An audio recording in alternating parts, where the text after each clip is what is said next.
Bom, pessoal, vamos lá, né? Vamos falar hoje do terceiro trimestre da Petz, tá? Que, por uma parte, saiu aí, né? Um bom resultado. A gente teve um crescimento na receita, um crescimento no EBITDA da companhia. O resultado financeiro, né? Que é o custo da dívida da empresa, quanto que ela paga de dívida para os bancos e para os credores, teve um crescimento, tá? 8 milhões de reais foram gastos, teve um crescimento aí de mais de 1.200%. O caixa também deu uma boa deteriorada quando a gente fala, né? Do terceiro TRI de 2022 para o terceiro TRI de 2023. Antes de falar da Petz, lembrando que isso aqui deve ser jamais interpretado como recomendação nem de compra nem de venda, foi o papel que pegou, né, um oba-oba gigantesco, né, muitas pessoas mesmo falando de tese de investimento em Petz. Né? Para a gente pensar em Petz, a gente tem que pensar, esse negócio tem alguma barreira de entrada? Não, não tem. Hoje você aí na sua casa, eu aqui na minha, podemos entrar na internet, abrir aí, né, um MEI e começar a vender produtos pets, abrir uma lojinha aí na esquina de casa, em alguma lojinha e começar a ser concorrente da Pets. Então é um negócio que não tem barreira de entrada, como uma Semig, uma Copel, uma Vale, uma Petrobras. Então é praticamente um negócio que tem aí um grande número de concorrentes. Né? A empresa também no terceiro trimestre acabou fazendo algumas aquisições, mas o que a gente tenta passar antes da gente falar dos números da companhia? Esse papel foi alvo, né, de várias aí pessoas falando sobre a tese de investimento, que o papel ia crescer muito, e eu sempre fui contrário a essa tese. O papel subiu, né, depois do IPO 96%, até fazer seu topo histórico lá em setembro de 2021.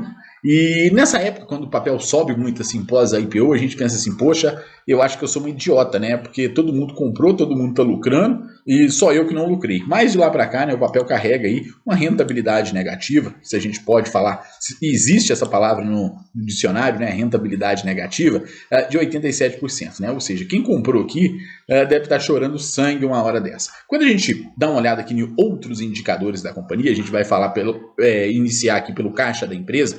A gente saiu de uma dívida de 127 milhões de reais no terceiro TRI de 2022 para uma dívida atual hoje de 468 milhões de reais. Um crescimento aí na dívida de 266%. Os empréstimos de curto prazo totalizam 62 milhões de reais. A gente teve uma queda de 29% em relação ao terceiro trimestre de 2022. E os empréstimos e financiamentos de longo prazo totalizam aí 406 milhões de reais, uma alta de 941%. Né? O endividamento era de 39 milhões de reais no curto prazo, foi aí para 406. O caixa hoje da companhia é de 471 milhões. A gente teve um crescimento de 79% em relação ao terceiro trimestre de 2022, o que nos leva, né, a uma dívida líquida hoje. Né? Hoje a empresa tem mais dinheiro em caixa do que dívidas, porém a dívida líquida hoje, o caixa da companhia líquido, representa aí 3 milhões de reais. A gente teve uma queda de 97% em relação ao terceiro trimestre de 2022. O caixa, na época, a dívida líquida da companhia, era de 134, né? Hoje é de 301. Vamos lá para os resultados consolidados da companhia. A companhia no terceiro trimestre inaugurou aí 6 novas lojas, tá? A gente teve um crescimento de 18% em relação ao trimestre do ano anterior, que a empresa na época tinha aí 200 lojas no período, né? Hoje totalizaram aí 236 lojas. A gente teve aí 6 inaugurações já no terceiro trimestre de 2023. A receita bruta de vendas que a companhia teve aí no trimestre totalizaram aí 945 milhões de reais, um crescimento de 6,8% em relação ao terceiro trimestre de 2022. Em relação aos 9 meses de 22 para os 9 meses de 23, a gente teve um crescimento de 15,12%.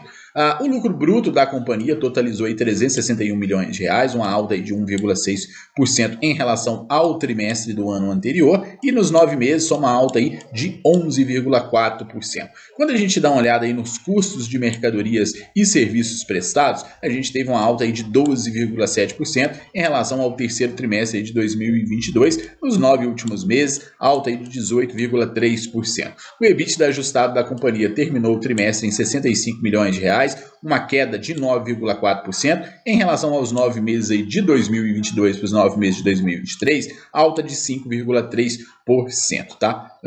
Depreciação e amortização, né? Me chamaram muita atenção aqui porque teve uma alta aí de 26%. Saiu de 32 milhões para uma depreciação e amortização de 41 milhões de reais. Nos 9 últimos meses, uma alta aí de 35%. E quando a gente olha o lucro operacional antes do resultado financeiro, totalizou aí 20 milhões de reais, uma queda também de 20% em relação ao trimestre do ano anterior. Nos 9 últimos meses, segue aí em queda de 10,7%. O resultado financeiro foi um que impactou muito a companhia, né? Teve um crescimento aí de 1.262%, saiu de 644 mil reais para 8 milhões 777 mil reais. Grande parte desse resultado financeiro, né, veio aí das operações de M&As, né, que são aquisições de players concorrentes da companhia. No anualizado, nos 9 últimos meses, tivemos um crescimento com um pagamento aí de resultado financeiro, que é o pagamento de juros, de 244%. Pessoal, o lucro líquido no período foi aí de 14 milhões de reais, 716 mil.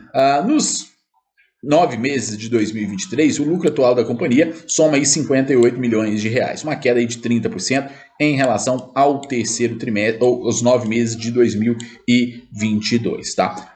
Pessoal, é uma empresa que eu, sinceramente, igual a gente falou, eu não gosto muito, tá? Teve até alguns destaques aqui no trimestre, mas mesmo assim, segue aí sendo uma empresa que eu não vejo, né? Não vejo um negócio assim super escalável, num setor dali, como diz o Luiz Barsi, super perene. É uma empresa de varejo que vende, né, produtos de pet shop, como ração, remédio para pulga, carrapato. E grande parte da população no Brasil hoje não gosta de pagar nem plano de saúde. Agora imagina cuidar de pet, né? Então é uma situação complicada. Eu não gosto, sigo não gostando do papel. Vivo falando que aqui no canal que setor pouco importa. Mas mesmo assim eu não gosto, tá? Parece ser muito bem tocada, muito bem administrada, mas tem uma margem líquida muito pequena. Eu tenho aqui, né, olhar aqui no site do Oceanos 14, que mostra a margem líquida do papel. Margem líquida hoje é de 1%. Quando o negócio vai muito bem, igual lá em 2021, tem uma margem líquida de 4, né? Lembrando que isso aqui veio muito provavelmente de uma make muito bem feita para a IPO, né? Então hoje o negócio sendo, né, tendo uma margem de 1%, eu sinceramente, no máximo em 2%, eu não vejo muita atratividade a gente ser sócio num negócio desse. Tem um livro do Warren Buffett que foi escrito pela Mary Buffett e fala, né, sobre margem líquida das ações. Eu acho muito interessante. Quem for novo na bolsa, leia, um livro pequeno, fácil leitura, interessantíssimo, e praticamente ele simplifica ali como o Warren Buffett separa as ações dele, tá? E muito provavelmente Pets hoje não seria uma ação que entraria no portfólio do Warren Buffett. Lembrando que quando a gente fala isso aqui, não é para sair desesperado, vendendo papel que está na carteira. É um papel que hoje tem dado lucro, mas a gente está vendo a alavancagem subir e a margem líquida muito pequenininha. Qualquer erro, né, na alavancagem desse tipo de papel pode custar muito caro para a empresa em geral.